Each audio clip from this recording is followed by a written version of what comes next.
Okay, so one thing I've learned along the way is always have everything charged and ready to go. There's nothing worse than like getting somewhere and needing one of the many devices and it, like having no battery, like right when you need it. It's really frustrating. So always keep everything charged. So right now, I don't know if you can see, I've got the this is the charger for the e-bike. I'm topping off that battery. You just don't know when you're going to want to ride, and it's happened so many times. You know, before I learned better, that my battery's dead and I want to go someplace, and it's really frustrating. So that's important to keep charged. My drone is important to always have the batteries for that charged. All the things, you know, try and keep it all charged. I'm going to show you another trick I learned along the way. That's my my dog Smokey's collar. I put that on the steering wheel whenever there's something that I should do before I drive. Like typically I may have my shore power plugged in, so I've got an extension cord coming out the back door going someplace providing power. That would be one thing I don't want to drive off before dealing with. Sometimes I have my little rebounder trampoline. I'll use it during the day and then I'll put it under my van at night, so obviously don't want to drive off with that. Sometimes I'll have mats out, any number of things. If I've got something like that out there, I'll put Smokey's collar on the steering wheel to remind me to do a walk around the van before I drive off, because believe me, I've driven off with cords plugged in and stuff before, so it's not good. Also, like for example, I wouldn't want to have magnets on the outside. Sometimes I've got little lights, motion sensor lights out there. Sometimes I've got the magnets with the solar shower, or maybe a magnet with holding a trash bag out there. It could be lots of stuff. A friend of mine made this suggestion. We were brainstorming to figure out like how to solve it, and he made this suggestion, and it was great because I already had Smokey's collar around my steering column, and it's perfect. I just snap it on there, and it works like a charm. Great trick, great van hack.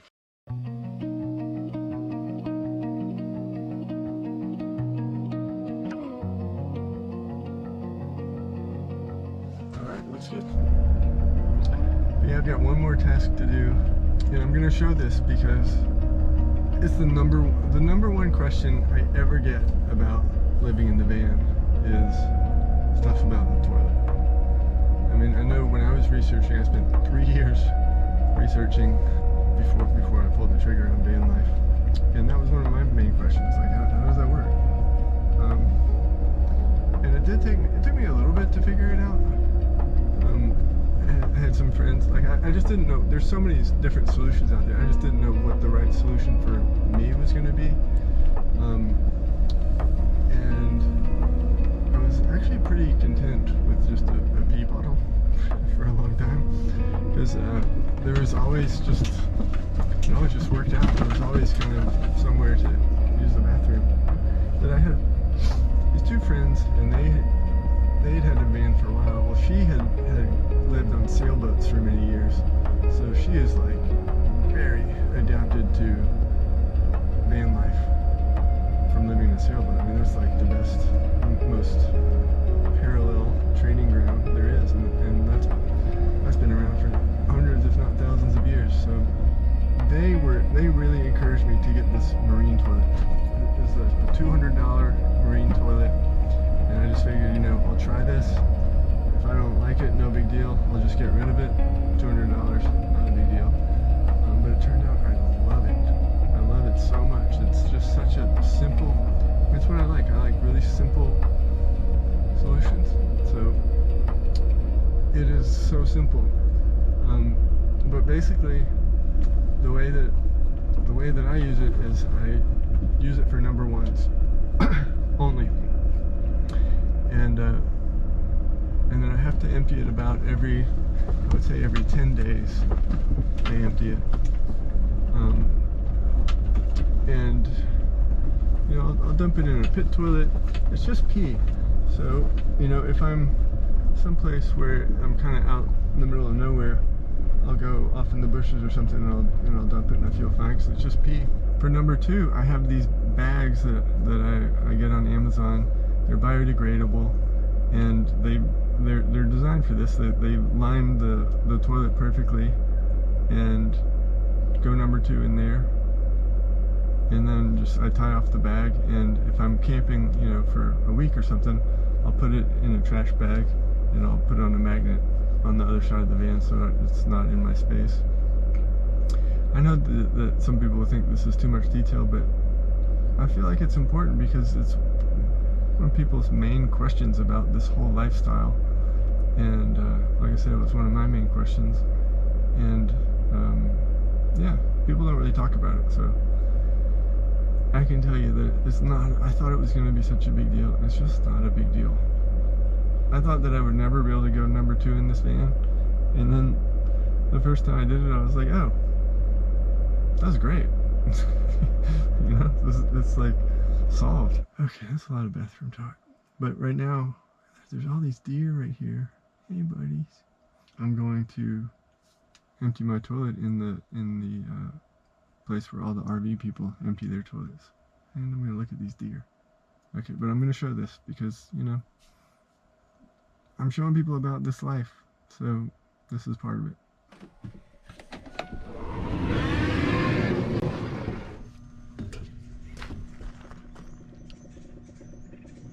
Look at those buddies.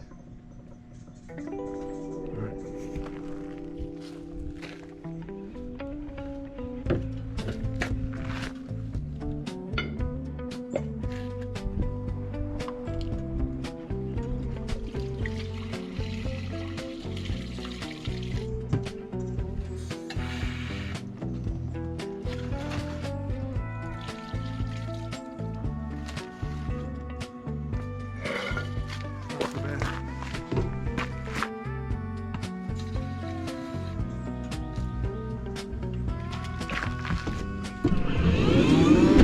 Alright, so one thing to know about this toilet is, like, now it's empty, the bottom is empty, and the top is full of water. So it gets really top heavy. So that's when you're in danger of it tipping over. And it holds, so nothing's going to spill, but still you don't want it to tip over, obviously. So what I do is I have some really strong, like, bungee cables, and I bungee it to a mounting point on some of my L-track over here on the side, and that holds it in place. Usually don't need that, but when it's empty, when the bottom's empty and the top's full, I need that. Okay. Alright, we're all set. I didn't get anything on my hands, but I just like to use one of these wipes on my hands after I do that, just because. Okay, so you can see it's 12:07, finally getting out of here. Got 33 minutes to go to Pinnacles. Here we go. But I want to just, like, quickly talk about lessons learned from the previous 3 videos I made. It's really my first, you know, videos of any kind of longer endeavor. And and I made an hour and a half of them last week. So I want to talk about the lessons learned from that. Number one thing I struggled with was that I do so much driving, and I want to somehow convey that, like, share that experience to some degree in the video. And what's the best way to do that? I thought for a long time the best way to do that was going to be with time lapses, but they give you too much nausea. They make you kind of feel like a little car sick. Oh my gosh. Oh. Holy shit.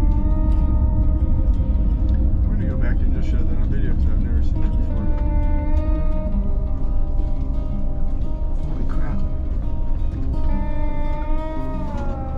It was holy crap, it's a, what do you call it? Not a pig. What's the wild version of the pig? Oh my god. I have not seen that before. It's a new one on me. I'll have to continue with whatever I was talking about in just a second.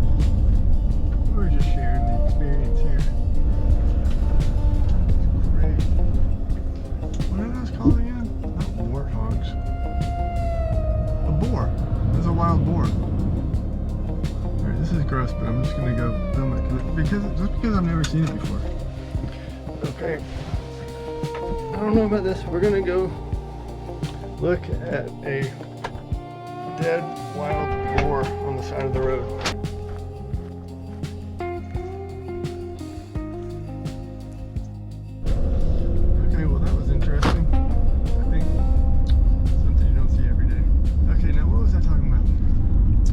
Lessons learned from previous videos. A bunch of things. Oh yeah, so driving, I doing, and that needs to be conveyed in some way on the videos. And I spent a lot of time, maybe the most time on those 3 videos figuring out how to do that. And I had a bunch of time-lapse footage, but the time-lapse footage did not translate very well because, you know, I thought it would be like, oh gosh, I can show this whole drive in 60 seconds. It doesn't work that way because it makes you nauseous. I get car sick looking at that footage. So basically what I did is, like say I had 45 seconds of clips of driving. I would make sure that I only had 15 seconds after my editing cleanup, and that would be like 3 5-second normal speed driving clips. And then if I used any time-lapse video, like maybe I would have 45 seconds of time-lapse video, kind of unwatchable because I would get car sick. So what I ended up doing is I made that 50% speed with a smooth 50% conversion, and then from that, so that would make 45-second clip into a 1.5-minute clip because it's half speed, and then I would take like 3 5-second clips from that. So that's how I like managed it on those first 3 videos. I don't think that's a perfect way of doing it, but it worked okay for that. But going forward, I think I've got a much better. Well, I know what's going on, and I'll be able to do it better.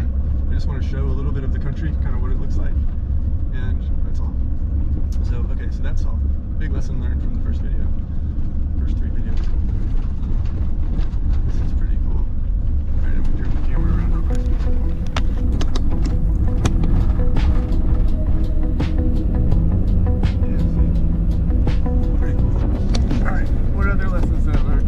A big lesson that I learned is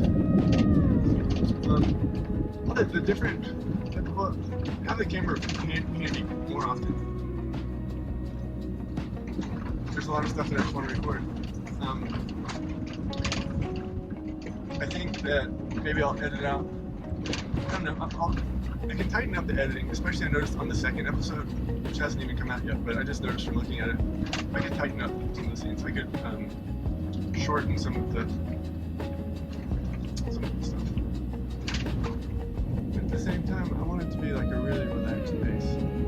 I think that's what I don't like about Instagram is you have to just cram everything down in this like short thing. Like TikTok is even more insane, I think, but Instagram is kind of the same thing.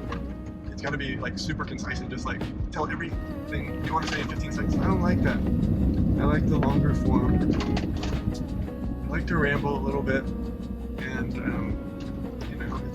it's for people that are up for seeing a little bit of rambling and like getting a real sense of what this life is like, because this life is not a soundbite. You know, this life is long form life. You know, that I just had 9 days in one place, just me here in the van. You know, that's not a quick soundbite situation. And I just think you miss so much if you have to do it really short. So, obviously, some videos will be more interesting than others, and that will vary from person to person according to where they are and who they are and all those things. But I just feel like my job here with what I'm doing is to share the experience of my life, the ups and downs, the mundane, all of it. And it's taken me a long time to get to this point where I am even capable of sharing that. I had so many mental obstacles to get over, so many being worried about what everybody's going to think and all that kind of stuff. I've always been like a really private person. I was kind of raised that way, and it's just kind of ingrained, and I had to work through a lot of stuff to be able to share my personal life in this way. But I feel like it's worth it. This life is such a privilege, and I know there's a lot of people that can't do this for one reason or another, and we're just kind of curious to see what it's like. So yeah, I think at a certain point, like I feel like there was an element of being selfish if I did not make this effort to share it. You know, it's such a privileged, lucky, blessed, amazing life. It is. I know it is. I know I have incredible privilege to be able to live this life. And I'm so grateful. But that's what I want to share. Where am I going with all this? This is a lumpy road. So yeah, I debate like the whole idea of rambling monologues versus like, you know, concise videos, and I think I'll have a little both. Obviously, this falls into the rambling category, but they won't always be this way, for sure. It's just that sometimes they are going to be this way. If there's anything I've learned, it's that things are not one thing. They're many things. Okay, let's see, what else did I learn? I learned a lot about the video editing software, Final Cut Pro. I have like a basic, just very basic comfort with it now. I have a lot to learn, but made a lot of progress with that. Always had the camera ready, I learned. Yeah, there were a lot of times, like, especially like when I was in bed, and I thought it'd be a good idea to record the video, but I didn't want to get out of bed, go get it, and all that. Like, I'm just kind of in my little comfort bubble. Like, maybe it was cold, and I'm outside, and I didn't have the heat on, I was under the blankets and all toasty, and it would have, like, I had something to say, and it would have been great to record a video, but the camera was up somewhere in the front of the van. So I think I'm going to put a mount over my bed, where I can just, like, land with my head on the pillow and just ramble my thoughts. Nobody has to listen. If you don't want to listen, there's other things that you can do, you can watch, so I'm not going to worry about that. I really like these different cameras have like different strengths or different like kind of things that they do that I like that are kind of unique about them. GoPro is far and away my favorite just because it's small, it's simple, it's rugged. Oh gosh, I got a bunch of people behind me and I'm going really slowly. Oh, this is pretty. The music that I've been creating using AI like really works great in the videos. It's just, it's awesome. What a great moment in time to be creating videos that I can create that music for the videos. It's really fun. I enjoy it. It adds a lot to the videos. This is great. Oh yeah, and just talking into the camera in general is like, it's the whole thing. You know, for years I've taken a lot of videos and I'm just like showing stuff, you know, doing like capturing the landscape, maybe capturing, you know, views of the road, or just, yeah, taking videos of stuff, but talking to the camera is really like what it's about, you know, that's what keeps the story moving along, keeps you the viewer engaged and ties everything together and just kind of adds all the value. So I have been so uncomfortable talking to the camera for my whole life, you know, my whole life. I have just been so averse to the camera, and I don't know what happened. I just like, I don't care anymore. I don't care. I think what happened is I realized I have to get over that because I have to do this. Like, you call it a calling? Maybe a calling? Yeah, I guess it's a kind of a calling. Like, I felt like for the privilege of this life that I am able to lead, the price of it is that I must share it. So to pay the price for this life, I had to get over my reluctance in front of the camera. I just had to. It took me a while.